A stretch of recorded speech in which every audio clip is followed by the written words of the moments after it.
Hello po mga kawindra, magandang araw po sa ating lahat. Again po, ito po ay isang katuwaan lamang. May nagsabi po sa akin at may nag-request subscriber at ito po ay Windra Fanatics.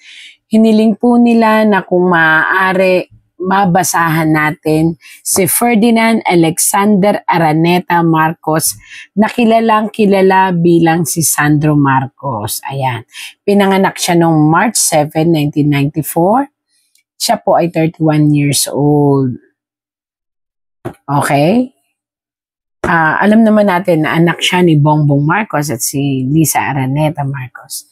Again po, ito ay isang content, isang katuwaan. Ang tamaan ay huwag magagalit.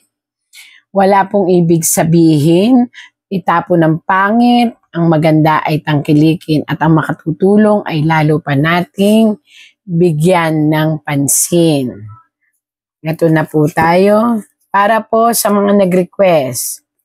Para po kay Sir Sandro Marcos. Tarot. Ayan po ha. Nireshuffle ko po. So, maaring baliktad, maaring ano. Ito po ang maganda para ay nako. Ayan. Ayan po ha.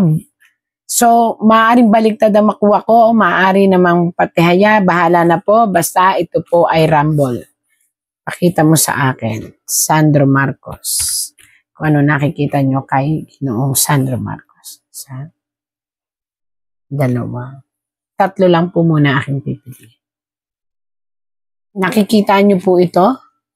Ito po ngayon ang ating si Sandro Marcos. Actually, dito makikita mo may pinagkakaabalahan siya. Hawak niya ngayon ang upuan niya pero nakikita niyo po ito na marami siyang iniisip. Sobrang dami ng iniisip na mostly po ang iniisip na ito ay isang problema ng pinansyal. I don't know kung ano po ang iniisip niya dun sa pinansyal. Mamaya po may isa pang tarot. Nakikita niyo, nag-iisip siya talagang actually itong financial na to supposedly ito ngayon ay intriga. Financial na intriga. So, ibig sabihin nito, may kinasasangkutan siya tungkol dito sa intriga ng maraming salapi. At iyon, hawak niya ang isang stick at nag-iisip siya. Ito. Didikitan po natin. Actually, taga-interpret lang po ako ng tarot. Kung makikita nyo po dito, may dalawang tao. Pagkatapos yung dalawang taong yan ay nasa isang lugar kung saan may palasyo. Nakita nyo po ba ito?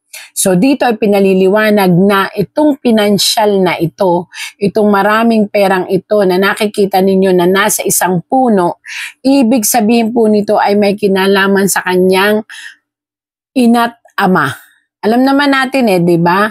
Tamaan po ay wag magagalit. Ako po yung interpreter lang. Ang linaw po, palasyo, babae, lalaki. At ito ay kasaganaan. So, sino po ba ang nasa palasyo? Di po ba ang presidente at ang asawa ng presidente?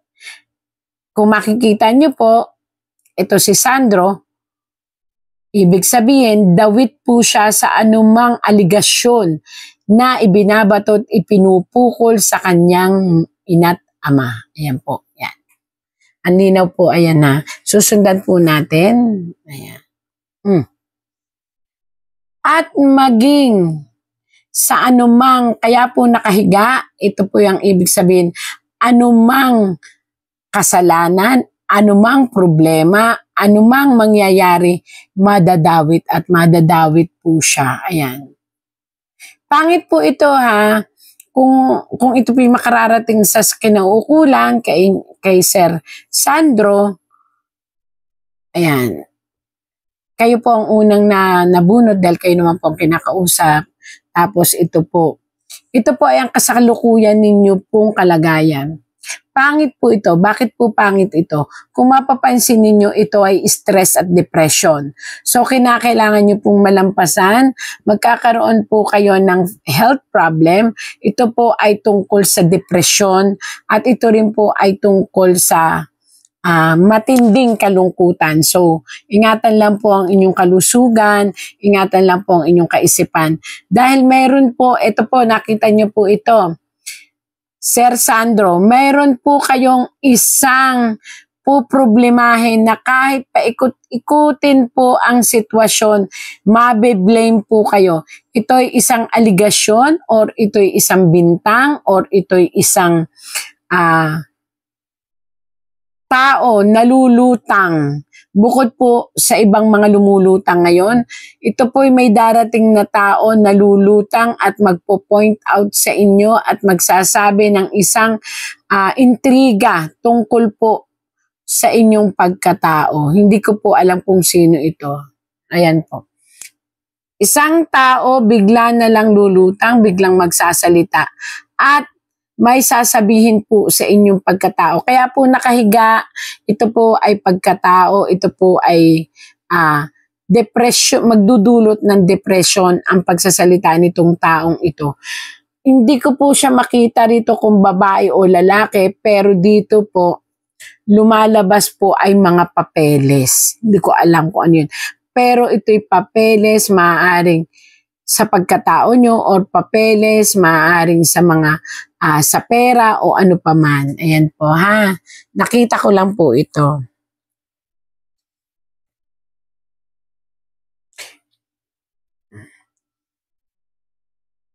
Nakita nyo po ito. Sa totoo lang po, kung nasaan man po kayo, mas gusto nyo na pong magpahinga, lumayo muna, maglakbay muna, at ang dami pong hinahanap na sitwasyon na gusto nyong kalimutan muna ang napakaraming bagay. Ito po.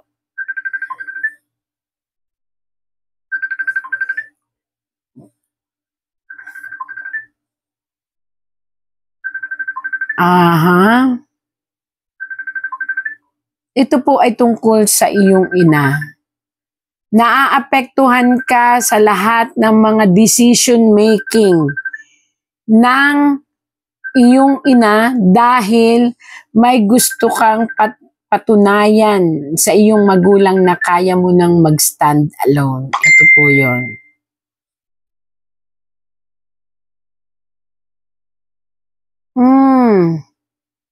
Sa totoo lang, ang iniisip nyo, Sir Sandro, is hanggat maaari sana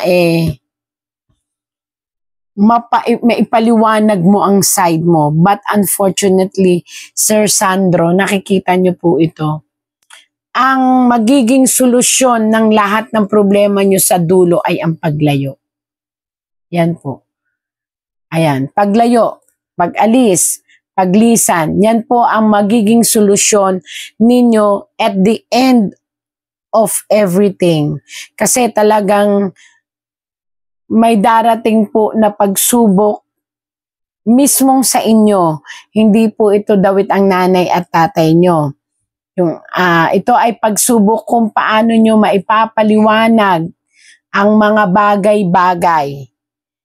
Kasi meron pong isang tao, itong taong ito, na babalik at babalik. Ito po'y bata pa.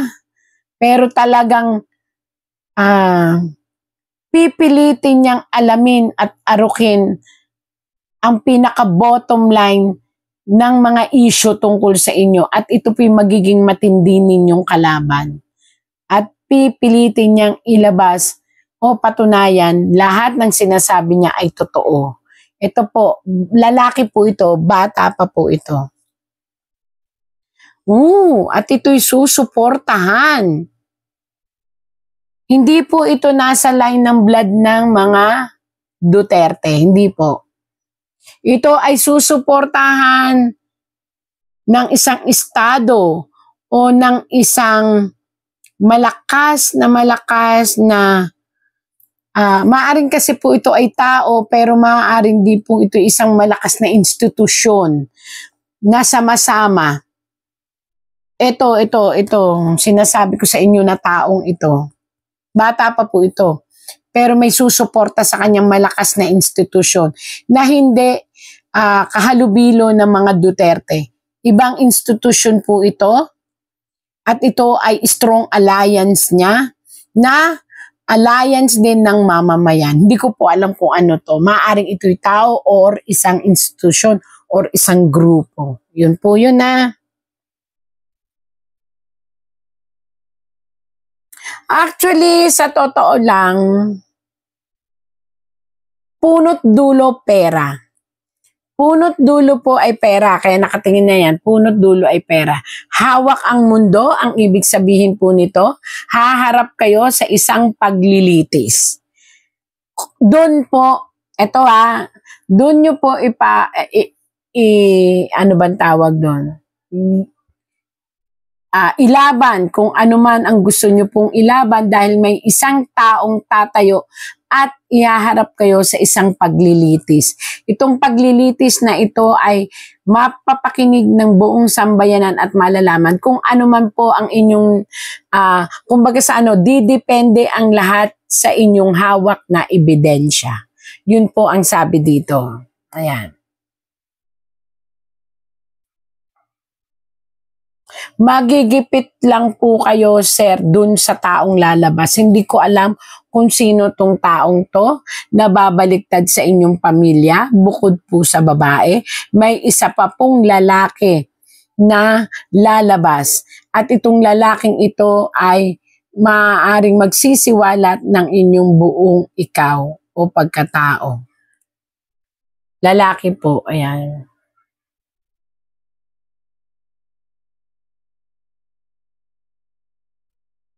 Haharap po rin kayo sa matinding pagsubok ng pagkakaalam ng inyong pagkatao mula pa pagkabata. Ito po ay pag-uusapan sa social media, pag-uusapan ng mga tao, pag-uusapan ng mismong ng buong bansa. Pero kayo naman po ang makapagpapatunay niyan, sabi ng tarot. Kaya ito po ay dadanasin nyo daw po, sabi ng tarot. So, kinakailangan nyo po kayong maging handa kung ano man po ang mangyayari dito sa revelasyon na to. Kasi po, ang magre-reveal po nito, ayan, ay hindi po antiyahin o kadugo. Ibang tao po ang magre-reveal. Ibang tao na nakakaalam ng buong istorya ng sitwasyon ng buhay ninyong pamilya. Ayan po. Hindi ko po alam kung ano yan. Yun po ay sa tarot lang. Yun po ay interpret ko lang po yun sa tarot. Huwag naman po magagalit ang sino man pong tatamaan. Kumbaga ito ay binabasa ko lang po.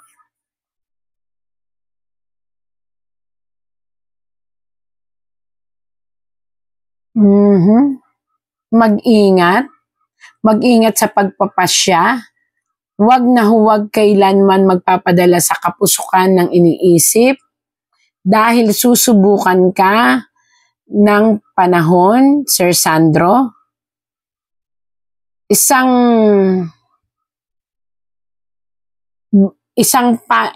batas ito. Isang batas ito na gagawain ng mga tao. So, ibig sabihin, maaaring ito ay ang mga tao ang magbabatas sa kanila o ahawakan ng mga tao ang batas sa kanilang mga kamay. At maaari pong ang mga, even po yung mga kakampi ninyo, at even po yung mga nasa likuran ninyo, ay maaaring maapektuhan po nito.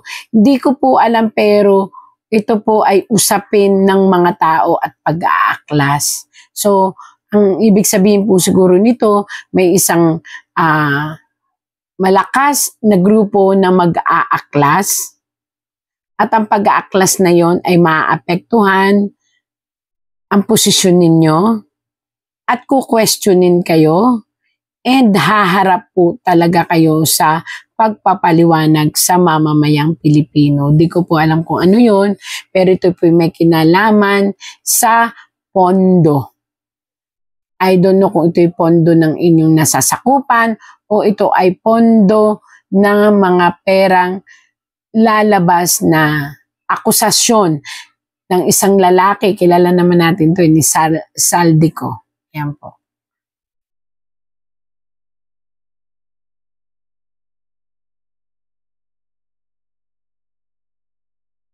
Pagpapalaya ng emosyon. Ibig sabihin po nito, kinakailangan pong huwag na huwag gagamitin ang emosyon. Lalong-lalo na kung sa kalaban po sa politika. Babagsak po ang paniniwala at integridad ng mga tao sa inyo kapag po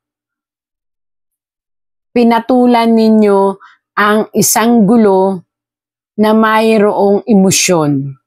So, ibig sabihin po nito, meron kayong makakalaban na tao. Bata pa to eh. Bukod po dun kay Kiko Barsaga eh. Kasi dito sa isa kay Kiko po to eh. Pero ito iba po to.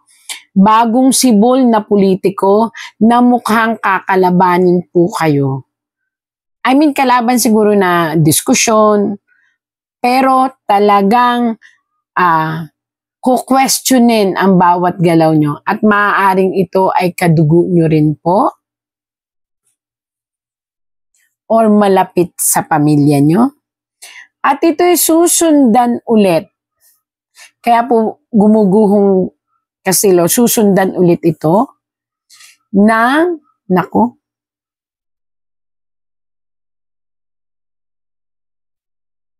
mag-asawa. May mag-asawa po na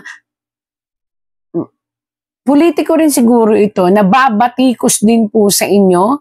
Mag-asawa po ito, ha? So, ang makakalaban nyo po na lumalabas dito ay isang bagong sibol na lalaki, bata pa, nakaupo rin sa isang magandang politikong posisyon. Maaring ito'y kadugo nyo po. Ito naman po ay paghahangad nila na alamin at ilabas ang katotohanan sa mga pagsangkot ng pangalan mo. Pero ito ay kinakailangan ninyong gamitan ng huwag mapusok na emosyon upang hindi lumabas itong mag-asawang ito na parang ito po ay nasa dugo nyo rin. Diba yan?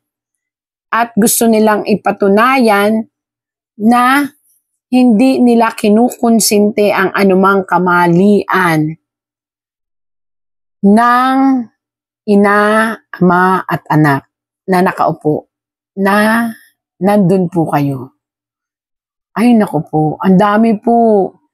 Magsusulputan ang mga bagong kabataang henerasyon.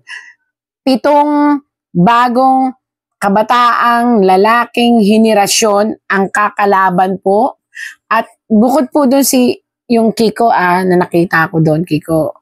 Talagang niname drop ko kasi nakita nakikita rin naman sa mga balita di ba?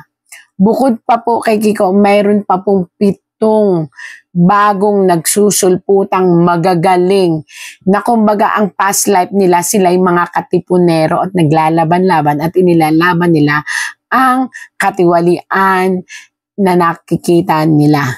7 po ito. 7 nagugwapuhang katipunero na nabuhay ngayong panahon natin. At puro bagong sibulto, puro bata. At 2 mag-asawa ang makakalaban or pupuna or magiging kadibatihan or magpupumilit na lumaban sa mga sitwasyong nakikita. At pointed po na kanilang makakalaban ay si Sir Sandro. Kasi siya po ang hinuhulaan ko. So, anong dapat gawin? Kailangan huwag mapusok. Kung ano ang sagot, tanong lang. Tanong, sagot. Walang emosyon na dapat na magkapikunan. Batas sa batas ang iiral. Para po ang inyong political career ay hindi matulad sa politikang ginagampanan ng inyong ama. And again, sa huli po, kailangan pong tumanggap ng kamalian kung meron man upang magkaroon ng believe or